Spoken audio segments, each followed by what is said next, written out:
नमस्ते जी, मैं हूं आशुतोष और आप देख रहे हैं डायनामिक इम्पल्शन। वीडियो में चर्चा होगी 3 अगस्त 2026 के करंट अफेयर्स की। और आपको पता है कि ज्ञान को कभी भी अधूरा नहीं छोड़ना चाहिए, इसीलिए अंत तक ज़रूर जुड़े रहिएगा। आइए शुरू करते हैं आज के इस वीडियो को आज की पहली जानकारी के साथ। गुजरात की पिथोरा पेंटिंग को जीआई टैग प्राप्त हुआ, जिससे राठवा आदिवासी कारीगरों को सशक्त बनाया गया। गुजरात की राठवा जनजाति, आप अगर नाम सुना होगा आपने, राठवा जनजाति की प्राचीन भित्ति चित्रकारी कला पिथोरा पेंटिंग को जीआई टैग हाल ही में प्राप्त हुआ है, जो भारत की अनूठी जनजातीय कला के संरक्षण में एक महत्वपूर्ण उपलब्धि है। ये मान्यता इस अद्भुत कला की प्रामाणिकता को संरक्षित करती है, नकल से बचाती है और कलाकारों के लिए नए आर्थिक अवसर प्रदान करती है। पिथोरा चित्रकला अनुष्ठानिक चित्रकला का एक प्राचीन रूप है, जिसका अभ्यास गुजरात और आसपास के क्षेत्र में रहने वाली राठवा, भील्ला और नायक जनजातियों द्वारा व्यापक रूप से किया जाता है। कहीं ना कहीं एक बड़ा ज़रूरी इंपॉर्टेंट क्वेश्चन है और थोड़ा सा हमको इस बारे में ये समझना होगा कि जीआई टैग्स क्यों दिए जा रहे हैं और एक बड़ी संख्या में अब दिए जा रहे हैं ना। तो आप अपने क्षेत्र का तो पता रखिए, साथ ही मतलब जितना अधिक से अधिक हम उसके बारे में फैक्ट्स जान सकें वो इम्पोर्टेंट है। हम ज़रूर जीआई टैग पे एक बहुत अच्छा वीडियो जल्दी लाएंगे, है ना, तो उसको भी आप देख सकते हैं। आगे बढ़ते हैं।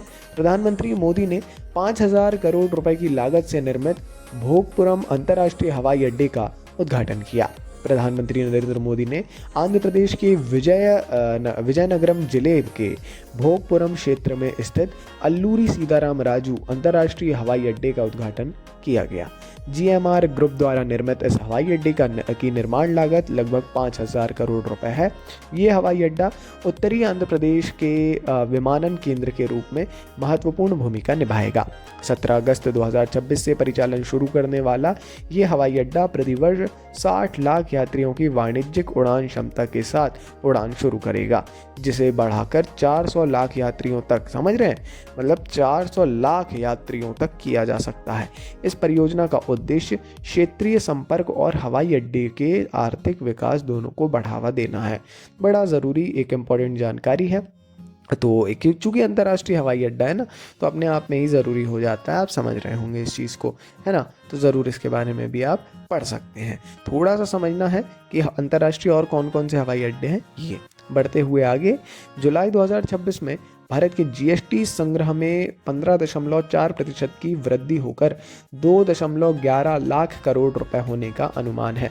सरकार द्वारा जारी मासिक जीएसटी राजस्व रिपोर्ट के अनुसार जुलाई 2026 में भारत में कुल जीएसटी संग्रह 2.11 लाख करोड़ यानी 2,11,000 करोड़ रुपए तक पहुंच गया है ना। तो जो पिछले वर्ष की तुलना में 15.4% की वृद्धि दर्शाता है। जैसा बताया, जुलाई में जीएसटी संग्रह में उल्लेखनीय वृद्धि, घरेलू करों में अच्छी वृद्धि और अंतर्राष्ट्रीय व्यापार से जीएसटी संग्रह में तीव्र वृद्धि के कारण हुई है। ये नवीनतम आंकड़े वैश्विक भू राजनीतिक तनावों के बावजूद देश की आर्थिक गतिविधियों की निरंतर मजबूती, कर नियमों के अनुपालन और सामान्य व्यावसायिक प्रदर्शन को दर्शाते हैं। ठीक है ना, तो ये एक अच्छी चीज़ है। कहीं ना कहीं राष्ट्र के विकास के लिए टैक्स तो ज़रूरी है ही। अब उपयोग हो रहा हो ना हो रहा हो, दैट इज़ अदर थिंग। कैसे उपयोग हो रहा है वो एक डिबेट का टॉपिक हो सकता है, मगर ये जानना ज़रूरी है कि राजस्व रिपोर्ट के अनुसार जो है एक बड़ा हमने रिकॉर्ड टच किया है। आगे बढ़ते हुए, तेजस्विन शंकर ने राष्ट्रमंडल खेल यानी कॉमनवेल्थ गेम्स में डेकाथलॉन में भारत का पहला पदक जीतकर इतिहास रच दिया है। भारतीय एथलीट हैं तेजस्विन शंकर। इन्होंने एक इतिहास रचा है क्योंकि वो राष्ट्रमंडल खेलों में डेकाथलॉन में पदक जीतने वाले पहले भारतीय बन गए हैं। और उन्होंने ग्लासगो में जो आयोजित हमारा कॉमनवेल्थ गेम्स 2026 है उसमें ऐतिहासिक कांस्य पदक हासिल किया। मतलब ये इस पर्टिकुलर स्पोर्ट में, है ना, डेकाथलॉन में पर्टिकुलर इसमें पहली बार है कि कॉमनवेल्थ में इतिहास में मेडल आया हो, तो ये पहली बार उन्होंने हासिल किया। राष्ट्रीय रिकॉर्ड धारक ने प्रतियोगिता के दौरान घुटने की चोट से जूझने के बावजूद भी 10 स्पर्धाओं वाले डेकाथलॉन में कुल 7,976 अंक प्राप्त करके असाधारण प्रदर्शन किया। तेजस्विन ने पुरुषों की डेकाथलॉन स्पर्धा में कांस्य पदक जीतकर एक उल्लेखनीय प्रदर्शन किया है और इतिहास में ये सबसे उल्लेखनीय प्रदर्शनों में से एक है। है ना। तो बड़ा ये इंपॉर्टेंट है, पूरा कॉमनवेल्थ ही इंपॉर्टेंट है। आगे और जानकारी है कॉमनवेल्थ की, आइए उनको भी जानते हैं। अगली जानकारी, हर्ष सिंह ने राष्ट्रमंडल खेल 2026 में पुरुषों के जूडो में स्वर्ण पदक जीतने वाले वे पहले भारतीय बन गए हैं। भारतीय जूडो खिलाड़ी हर्ष सिंह, इन्होंने इतिहास रचा है क्योंकि वो राष्ट्रमंडल खेलों में पुरुषों में जो जूडो है पुरुषों का, उसमें स्वर्ण पदक जीता है इन्होंने, और ऐसे ये पदक प्राप्त करने वाले पहले भारतीय बने हैं। 23 वर्षीय हर्ष ने 30 जुलाई 2026 को पुरुषों के 60 किलोग्राम वर्ग के फाइनल मुकाबले में ऑस्ट्रेलियाई खिलाड़ी जोशुआ कार्ट्स को हराया। वही यह उपलब्धि उसी दिन हासिल हुई जब अस्मिता डे ने महिलाओं के 48 किलोग्राम वर्ग में भारत की पहली जूडो स्वर्ण पदक विजेता बनकर इतिहास रचा। भारत के लिए अपने आप में गौरवपूर्ण क्षण रहा है वो, और थोड़ा सा डिले हो गया इस न्यूज़ को देने में, माफ़ी चाहूँगा, मगर बहुत इंपॉर्टेंट है।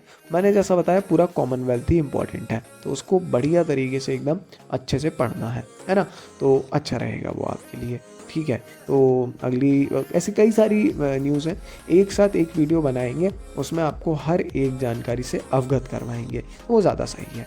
आगे बढ़ते हुए हाल ही में जो हमारा केंद्रीय मंत्रिमंडल है, इसने संशोधित खेलो इंडिया योजना और 36,441 करोड़ रुपए के परिव्यय के साथ ANSF सहायता बढ़ाने की मंजूरी दी। ANSF राष्ट्रीय खेल संघों की जो सहायता है उसको।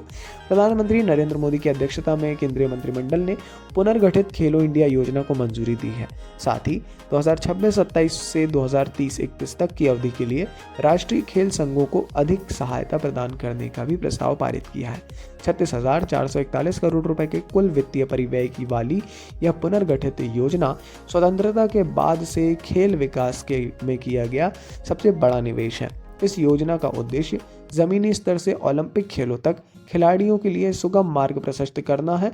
साथ ही फिटनेस, आधुनिक बुनियादी ढांचे, प्रौद्योगिकी आधारित प्रशासन, समावेशी खेलों को बढ़ावा देना है। कहीं ना कहीं ज़रूरी इंपॉर्टेंट जानकारी हो जाती है ना जी। पढ़ लीजिएगा इसके बारे में भी। बाकी अपन मिलेंगे कब? कल मिलते हैं अपन सुबह 6 बजे। रोज़ सुबह 6 बजे हमारे वीडियोस लाइव होते हैं। अपन कल मिलेंगे इसी जोश, इसी एक उत्साह के साथ में। नमस्ते जी, डायनामिक इम्पल्शन।